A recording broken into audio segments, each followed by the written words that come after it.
Well, welcome everybody.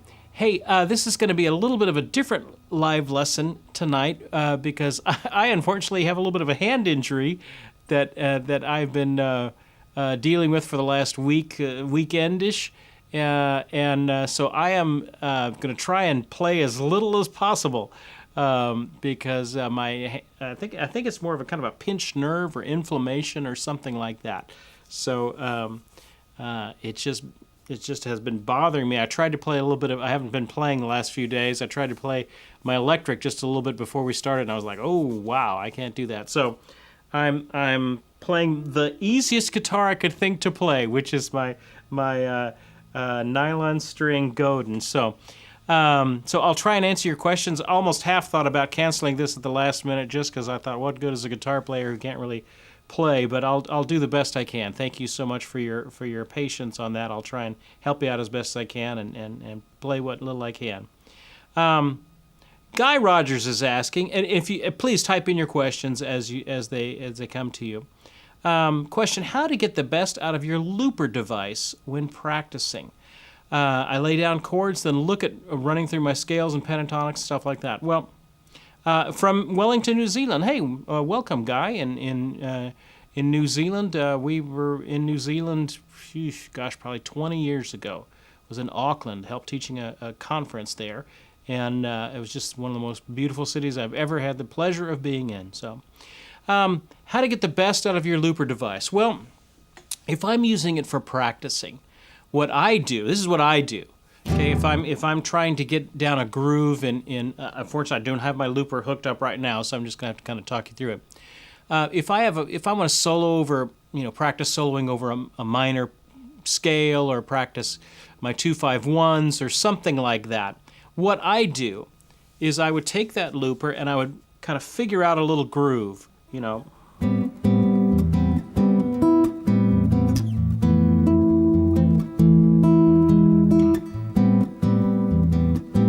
an A minor, kind of an F to an E suspended, and I would play that into my looper. The exact pattern that I want to do if I want to practice soloing or just kind of learning a groove or something like that, and I would play it for a good couple of minutes. Or actually, if I'm looping, I would try and get that pattern for a while. Maybe at least 16 bars, and then I would try and loop that. Make sure if you're unfamiliar with working with a metronome, I would lay down the first loop with a metronome, just clicking, and then you're playing and it's going into the metronome or going into the looper, so you're not actually hearing the metronome on the looper, but it's going to help that first run to be as solid as it can be. And then I would practice over that progression. So let's say that progression's going.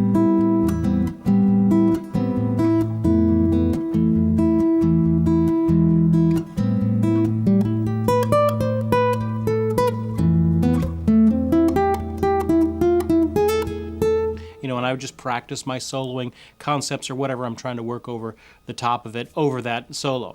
Now, if I'm trying to build something a little bit different, maybe I'm trying to build more of a pop groove or something like that, that takes more layers, and that's generally how I would start building it. I would build maybe a percussion layer first or a bass line first, then I would lay the percussion track on it, again trying to sync up the first run with a metronome going on.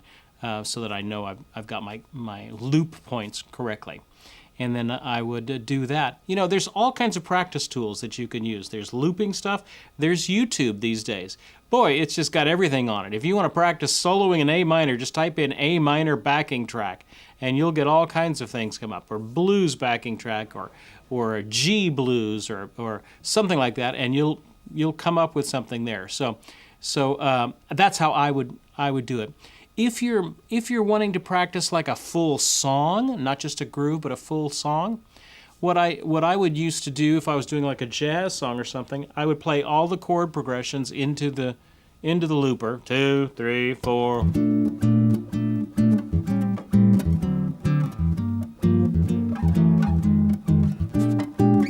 And I would play that all the way through the 32 bars of the jazz song or whatever I was trying to learn. Then I would loop that, and then I could practice my soloing on top of that. You're not trying to build an orchestra. You're trying to just get something that you can practice over that is very specific. So you can do just a little snippet of a groove in A minor or something like that, just a little two-note thing, or you can build a more elaborate thing. But if I'm trying to solo over a complete form of a song, I'd put the whole song form in there. So hopefully that helps.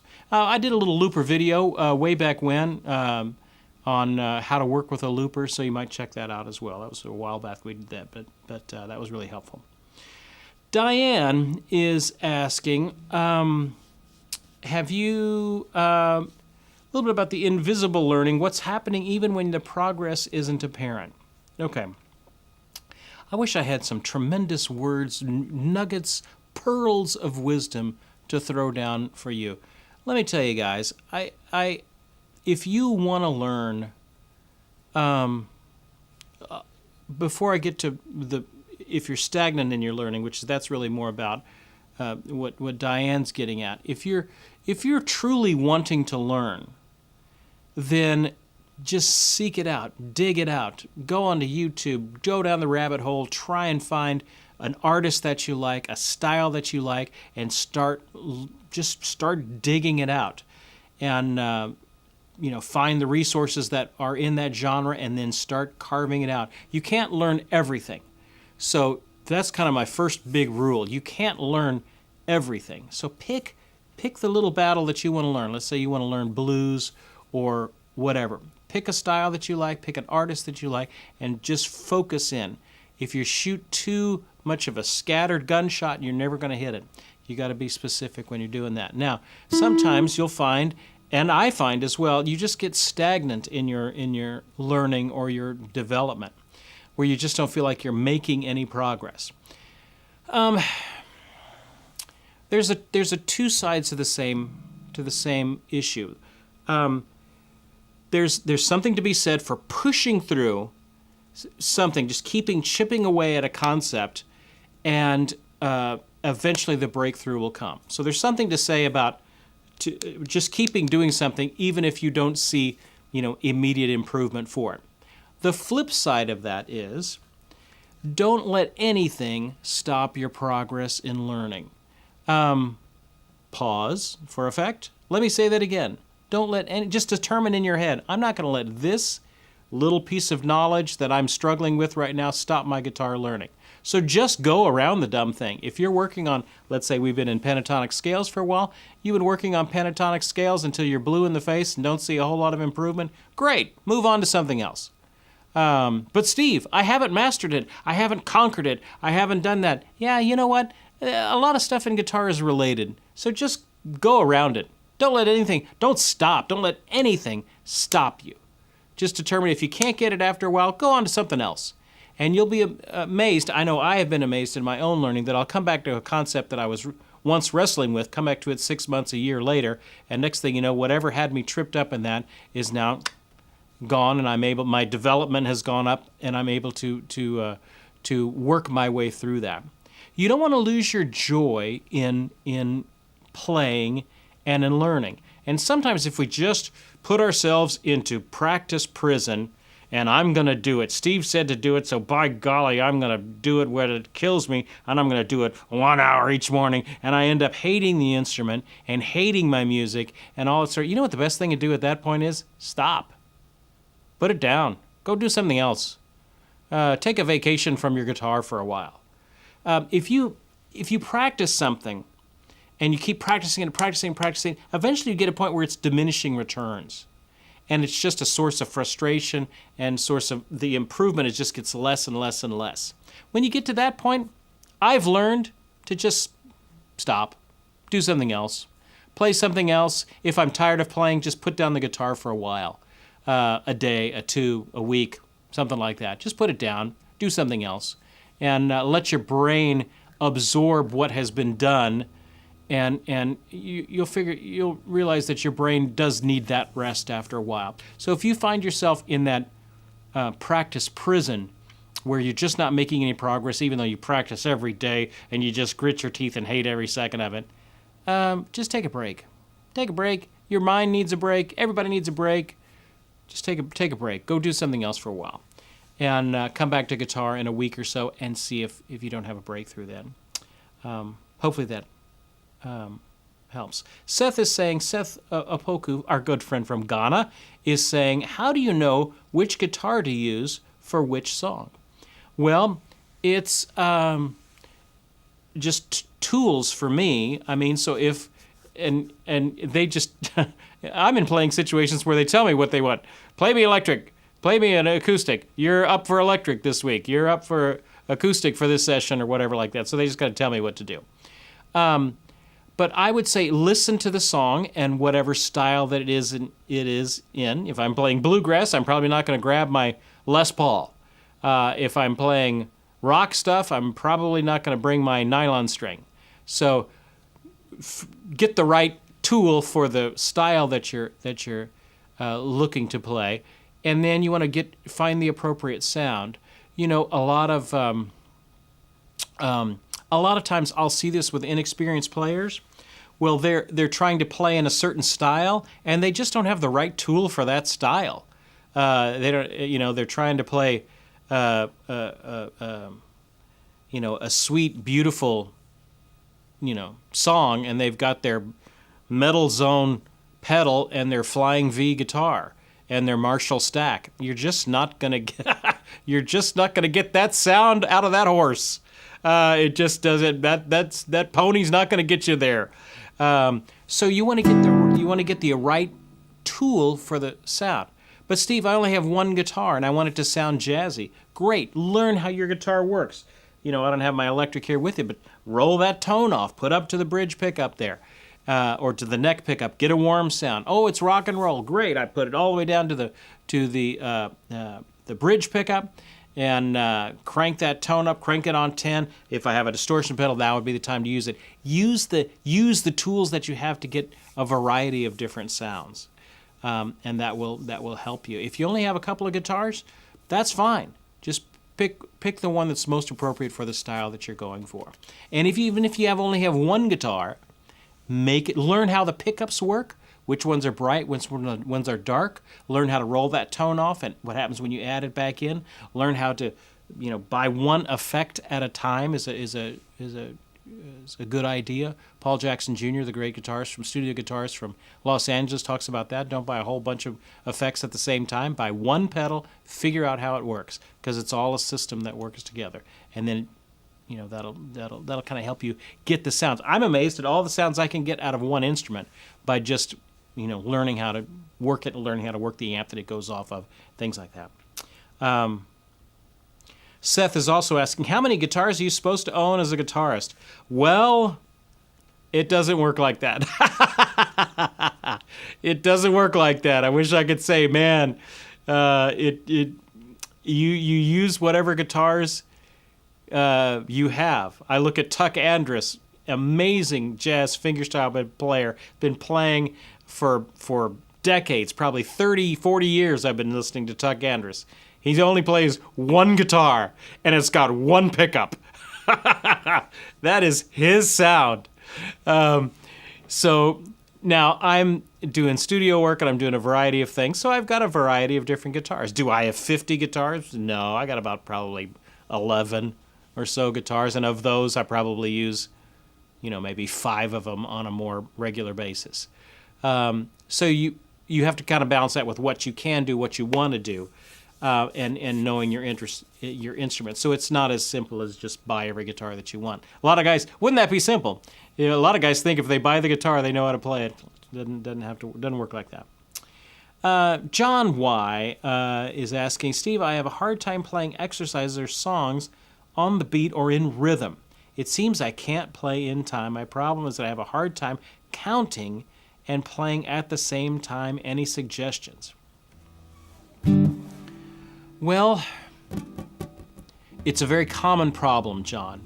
And the problem is not, the problem is internalizing the beat, which is a little bit of a different problem than what we think it is. We think it's kind of matching up a metronome, and that's not it. It's a different thing than that. It's being able to internalize a tempo. So, you know, I can externally set a tempo. I don't have a metronome here in front of me, but maybe I do. Oh, yeah, I do. Okay, here's my metronome. Okay, so there's the tempo. Now, the metronome's clicking this off, but what you want to do is be able to internalize that. Not just listen to it, but get it in your heart. Get it in your mind. Still have it?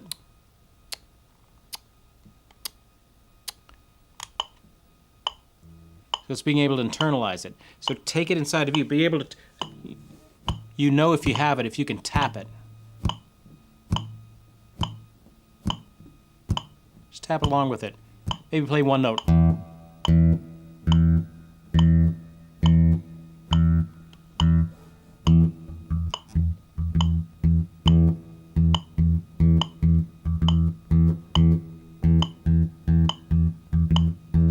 I'm just kind of grooving with that because I've internalized the tempo. So how do you do that? Some people sway, some people tap, some people clap. Whatever you need to do to physically, I'm taking that tempo, it's going through me and it's coming out again.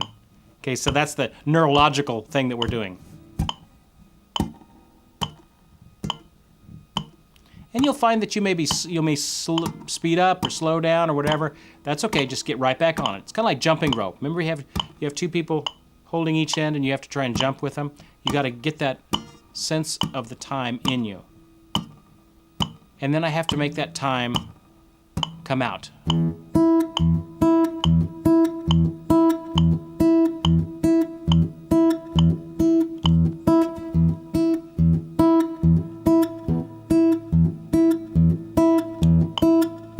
It's a little bit off when I turn it back on again.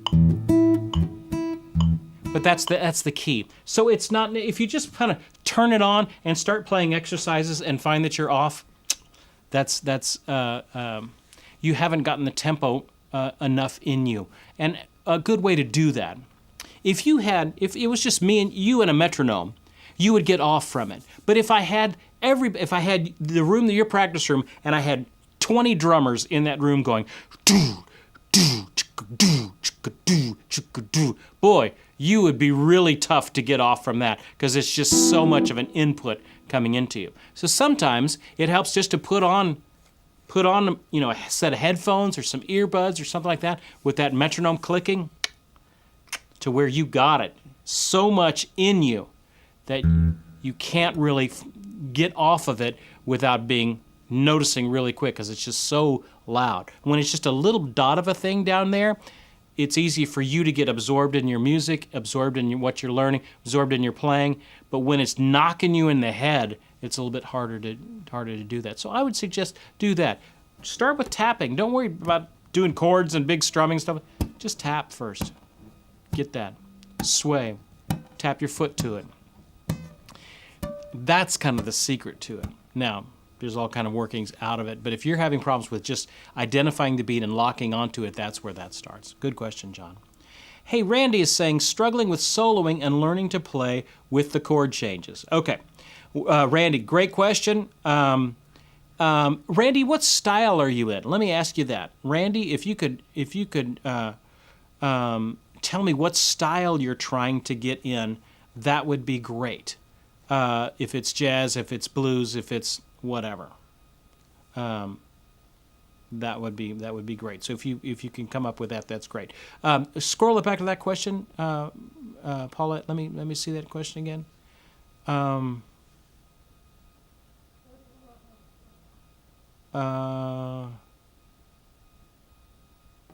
think it was a little bit further. Wow, there's so many questions now.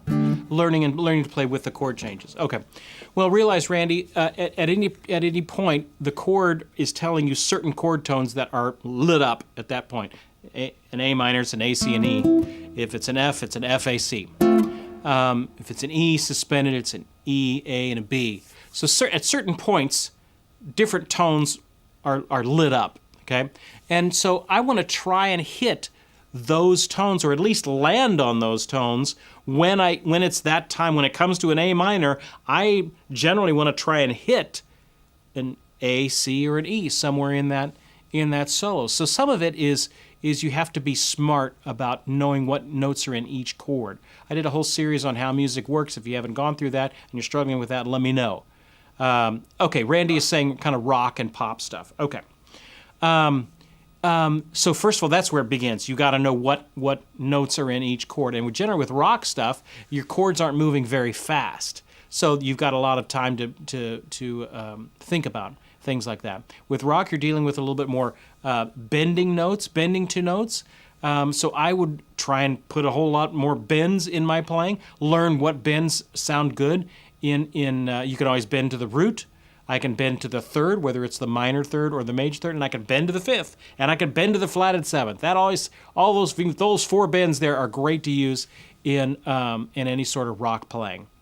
And as far as, so I would, you don't just wake up and you're fabulous at it. You got to clunk your way through it.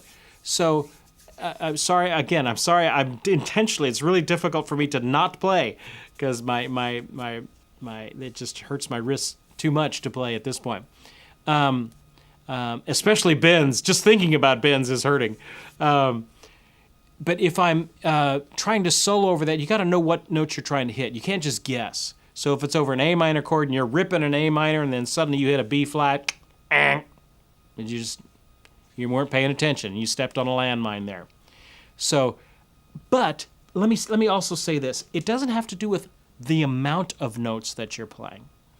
Listen to any B.B. King solo, and the guy plays a root for probably 80% of every solo that he's doing. He's playing the root, and it's just got that attitude. It's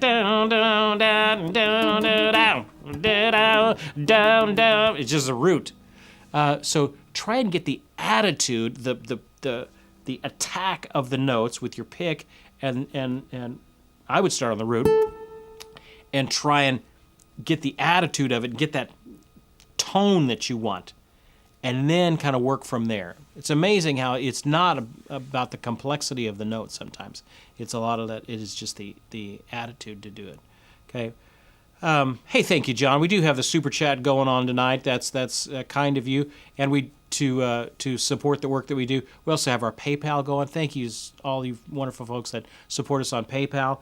It is I don't see that until after we get off the air. So it is, but I thank you so much for doing that. Bruce Patrick is saying, still looking for an exercise to improve picking and accuracy, not speed, but picking accuracy.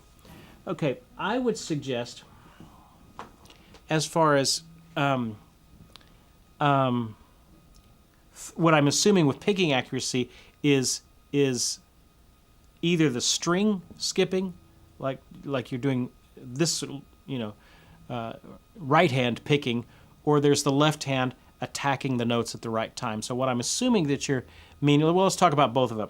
If you're doing getting the notes to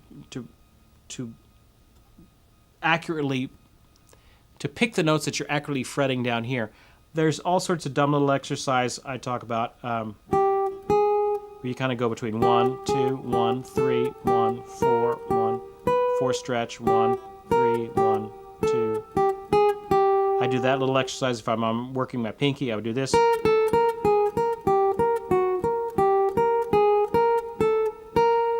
it's amazing how working with a metronome and just concentrating on that for about 10 minutes each practice session for a week, how much better my picking gets, because I'm just so accurate with what's going on between the two hands because I've just done that motion so much. Okay, so that's that. Another thing with picking is combinations of ups and downs and ups and string skips and stuff like that. So I would do, let's see.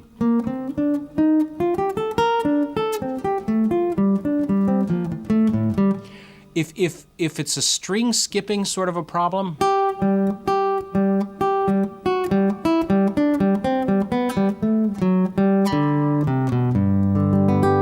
where I'm having to hold one note and then go back and forth, so it's a picking on this hand problem, then you just isolate what the problem is. If you triple over something, you just kind of think, okay, well, what was the problem there? Was it a hand coordination between both hands issue, or was it I'm not picking well over here? If it's a picking hand thing, then isolate that. Okay, well, it was going down and then back up on an adjacent string.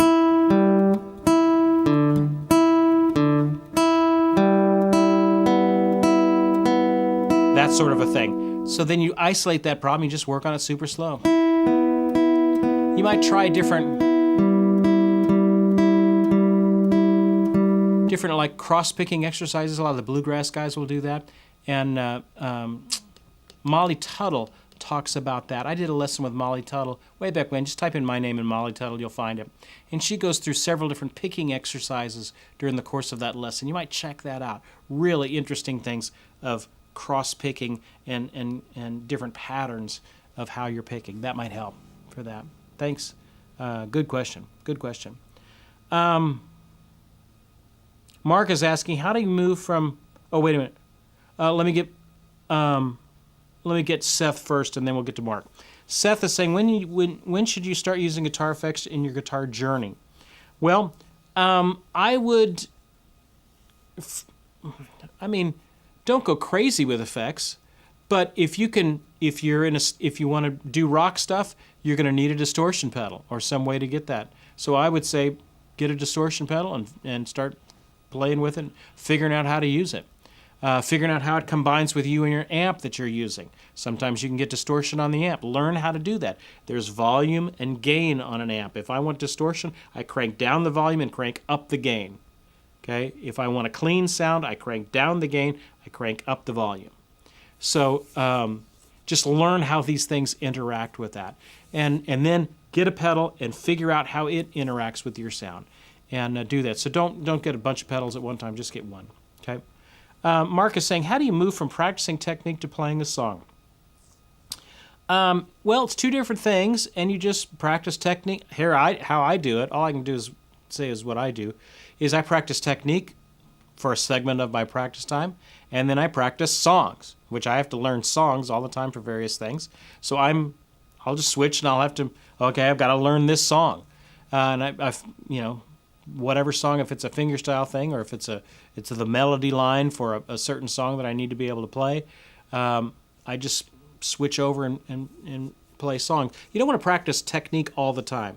If you do that, you're going to end up being a bored little guitar player.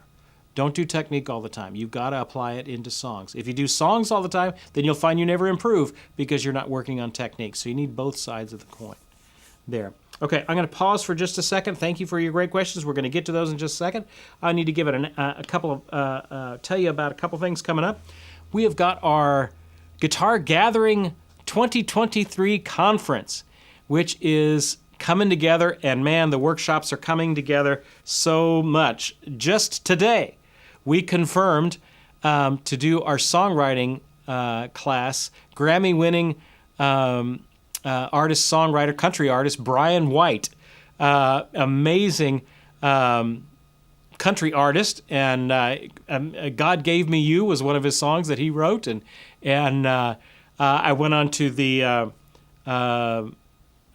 his YouTube channel today. 44 million views have been on just that song alone. So he's the nicest guy in the world. We usually have, so we have confirmed him to teach songwriting for our guitar conference. Just type in Brian White and Shania Twain. They've done a lot of duets together. I saw him do a thing with Kathy Lee Gifford, video of them today. So yeah, amazing that we could get Brian, that he would come teach songwriting of all things. He's a major artist in his own right. And so he's going to come teach songwriting for us. We've booked Musicians Hall of Fame guitarist Will McFarlane, who's currently out on the road with Bernard Purdy doing his blues review, and just a legendary guitarist. He's going to be doing the Thursday night live lesson that we'll be doing on June 15th. So lots of great things. We've got Ron Block, Grammy-winning guitarist for Alison Krauss. We've got so many. Go on to guitargatheringconference.com and get all the information. Now, here's the deal. The prices are going to go up tomorrow. At the end of tomorrow, I may give it another day, maybe to like June 2nd, since this is the 30th. But on June 1st, the price is going to go up at the end of June 1st. So it's going to go up $100. So if you want to get the early bird discount, you got to register in the next day or two. and that will get that down. And we also have our hotel rate, which is $119. You never see that in Nashville. That's going to be good, but only if you register in the next couple of days. So you've got it. We've got that locked in. If you come in on June 5th and try and get that hotel, you're not going to be able to get that rate. So now's the time to lock in. So we're thrilled about all the people that we could have in. We got Tom Bukovac, legendary studio guitarist here in town. Uncle Larry himself is going to be with us, and it's going to be great. So if you're interested in coming to Nashville for 4 days, coming up here in about 3 weeks, June 14th through the 17th, come on. Now's the time to join. All right. That's enough about that. Let's get back to questions here. Mountaineer is saying right-hand position for accurately picking with pick on electric. Floating or some part of hand touching behind the bridge, other fingers curled, pinky anchored on pick guard. Okay. Here's the deal. When I'm doing electric, which I don't have an electric right here, but when I'm doing electric, I'm generally using a teardrop kind of a pick, a full pick, as opposed to when I'm doing jazz, which is a little bit of a jazz stuff. And when I'm playing electric,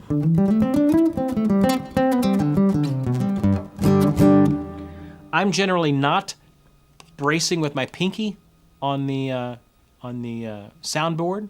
Some guys play it that way. A lot of Merle Travis guys do their stuff that way. Tommy Emmanuel plays that way. I'm not saying anything against it. Not saying anything against it at all. I'm saying for the style that I do, I don't brace like that with my pinky on the soundboard. What I do. Now, but Steve, you teach that. Yes, I do. I teach that at the beginning for beginners. It's kind of like training wheels. They need to know kind of where it stabilizes the hand in the first few weeks and months of learning. But after that, I would encourage you to do something else. What I generally do is I have my pinky, and if you'll notice, it's playing on it's kind of just holding the bottom string. Maybe we can get a close shot of my hand there.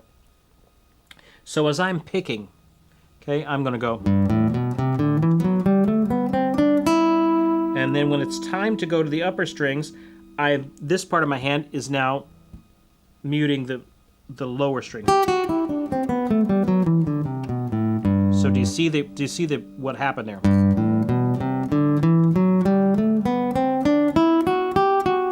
Can you see the switch?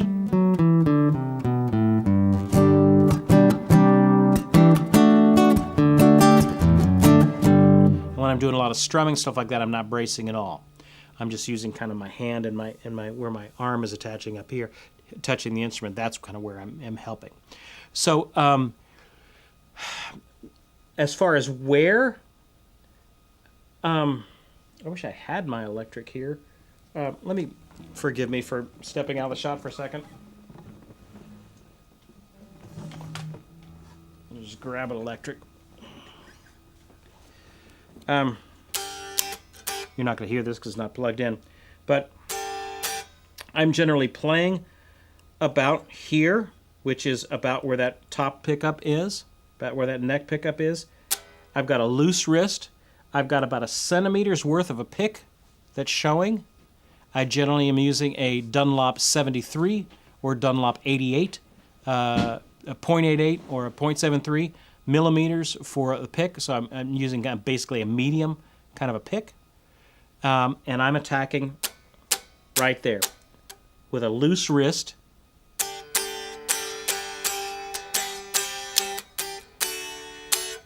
And I'm attacking it that way. Hopefully that helps. I wish I could. Gosh, I'm so sorry, guys. I wish I could play. My hand just hurts so much.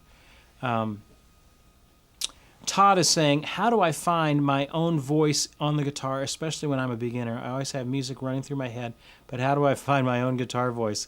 Hey, Todd, welcome to the frustration of being a musician. I love to be the first to welcome you to in your head is every musical idea you've ever heard, but the only thing that comes out your hand is the stuff you've worked on. It's just a constant battle. In the initial, when you're just learning, you just have to copy. Okay, just like a child would when he's learning a language, he's just mimicking. Therefore, so at the beginning, you just mimic. But how do you find your own voice? Well, find something that you like. What's an artist that you like? Learn a couple of licks from that artist. You know, just go into YouTube and type whatever that artist is and that song, and sure enough, there's some guy teaching that lick, and you can learn a lot just by learning that lick and incorporating that into what you want to do. But if you're just learning, you're still working on the mechanics of just how to play. But once you get some of the mechanics down, it is vitally important that you find your voice. Isn't it? How do you do that? You do a lot of playing apart from other people's songs, either practicing soloing or just playing without anything, just playing by yourself. You can find your little sound, and 100 of your ideas are going to be, you can play out of 100 ideas, 80 of them is going to be crap. And then you're going to find about 20 of them that you're kind of half like. Good. Don't just move on from those. Try and form those into something that you like. If you find a little lick that you go, well, let me get back to something here where you can hear me. If you find a lick that you like, oh, that was nice, then I would take that little idea and I would try and do it in different places. Okay, what is that? I'm sliding up on one string, I'm sliding from my third finger, and then I'm going to the first finger on the next string. What if I did that on the next string set? Different sound, okay, but I still like that. If I could do the same notes, hey, that's the same thing, just an octave down. If you go 3 frets down, if I go 2 frets down, go another couple string sets, it's the same lick. How many licks can I get out of one lick? Okay. Can I do anything else with it? Maybe I can go. And then I can play around with that. Can I bend up to that? Can't do it on a nylon string, but it would be da da da, and I would bend up to that. And then you figure out how to do it. So take one lick and make a dozen licks, little ideas out of it. And then practice those. Get those down. Okay? What happens, my wonderful friends, what happens is we learn about 3 or 4 licks and we end up playing those over everything for the rest of the next 40 years. Okay? And you wonder why your playing always sounds the same. Because you're not working on expanding that little thing that you knew. You found one lick that you like. And instead of expanding that, you just stayed and played that little lick over and over again. Take that lick that you like and try and put it in different places on the guitar, different finger combinations.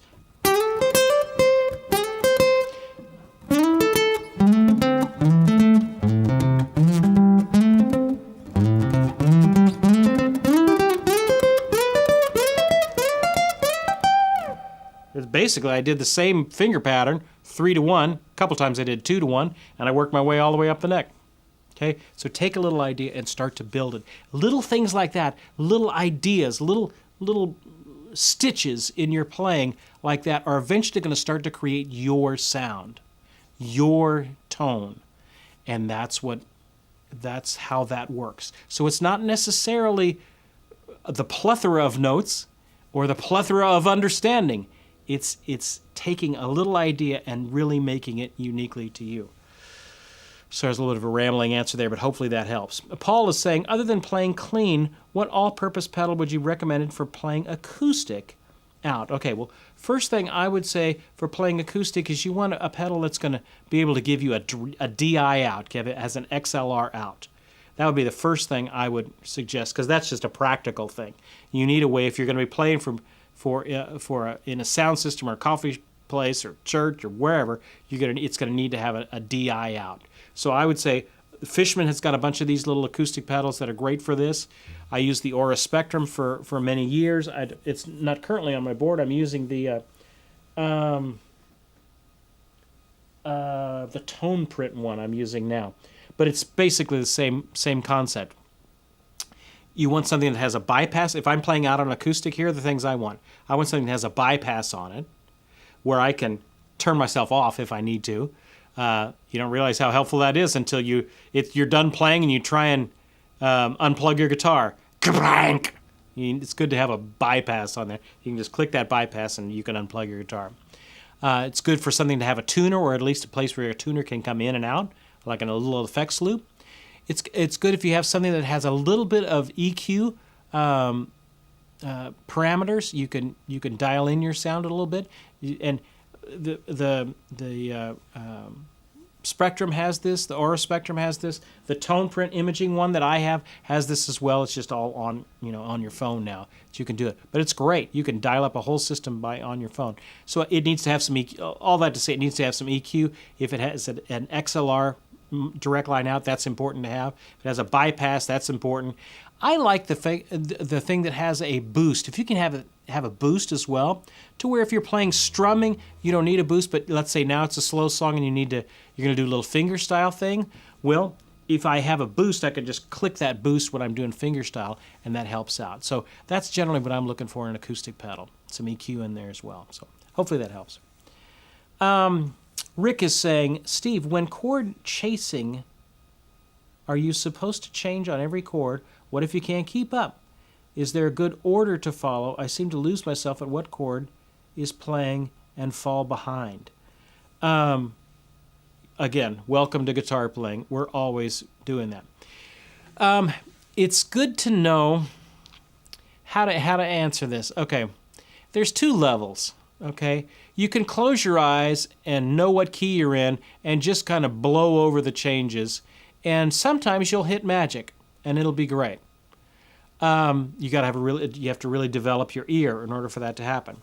For the rest of us mere mortals, it's a good idea for us to know what notes are in each chord as they're going past, and to try and hit those notes as we're going past in our solo. Now, you're right. Sometimes they're coming just too stinking fast. And if we have our two licks over one chord, then if they're coming too fast, our solos are going to always sound like...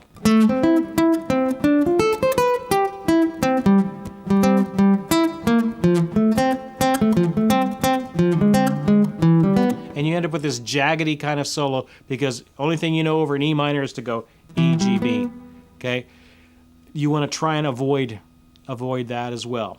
How I would do this is, I talk about this exercise of just take the chord progression and figure out the notes that are in each chord. Okay, over that A minor, I can play an A, C, or an E. Let's say we're going to pick C. I'm just picking it, random. Okay, the next chord, let's say, is a G. I'm going to play what's the closest thing to the notes in a G chord, G, B, D. What's the closest thing? Which one of those is the closest to a C? The B. Okay, so I would over the A minor.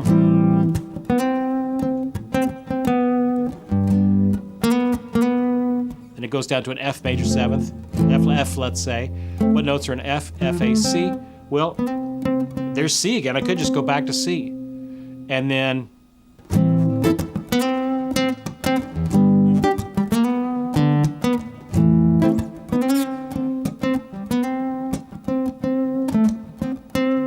so I've taken the whole multiple of notes out of the equation. I'm just doing one note.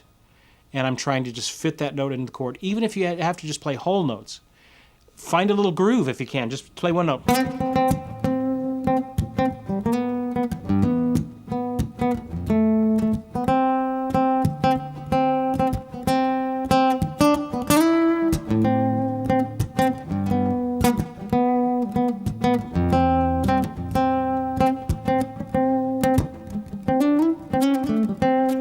So I've created a little solo that just using two notes.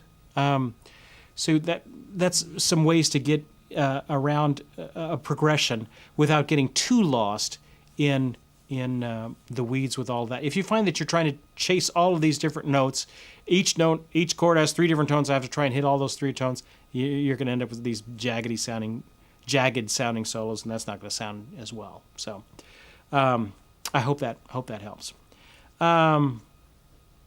Good. I think that's probably a good place to land at this point, because my hand is hurting, and my wife is saying, "Do not play anymore." Okay, so I'm going to try and land this ship. Hey, if you're interested in going to the Guitar Gathering conference, it's just a fantastic 4 days of being here in Nashville, Tennessee. We've got amazing guest artists. Look at guitargatheringconference.com, and we can that'll get you all the information that you need to know. And we've just confirmed Grammy-winning songwriter Brian White to be teaching songwriting. We usually have Kim McLean do it. Kim McLean, one of the great songwriting coaches here in town. Her mom recently passed away, and so she's having to deal with some family issues. Plus, she's also written a book. Loretta Lynn, great country artist Loretta Lynn, who Kim McLean worked with and was great friends with, recently passed away. And so Kim McLean had written a book about Loretta Lynn, which that book is now currently been featured everywhere. It's been featured in Rolling Stone magazine, and it was on the Today Show last week. So she's on this book tour. She's dealing with some family things as well. So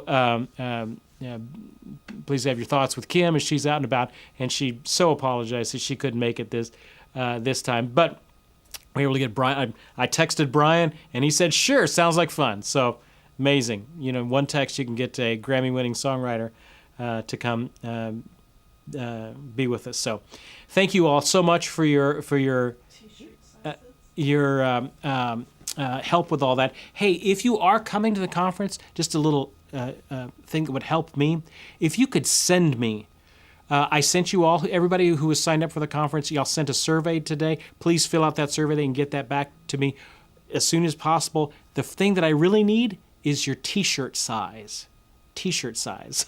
So don't hesitate on this, because I got to get the t-shirts in the next day or two. So so if you're coming to the conference, let me know your t-shirt size. Just send me an email and say I'm extra large or whatever, and then we'll figure it out from there. Hey, thank you all so much. I know this is a little bit of a different live lesson. I appreciate your patience with me as I'm dealing with some hand issues, and hopefully we'll get this all worked out soon enough. So love you guys so much. You guys are the best. Keep up the great work in your music. We'll see you guys next time.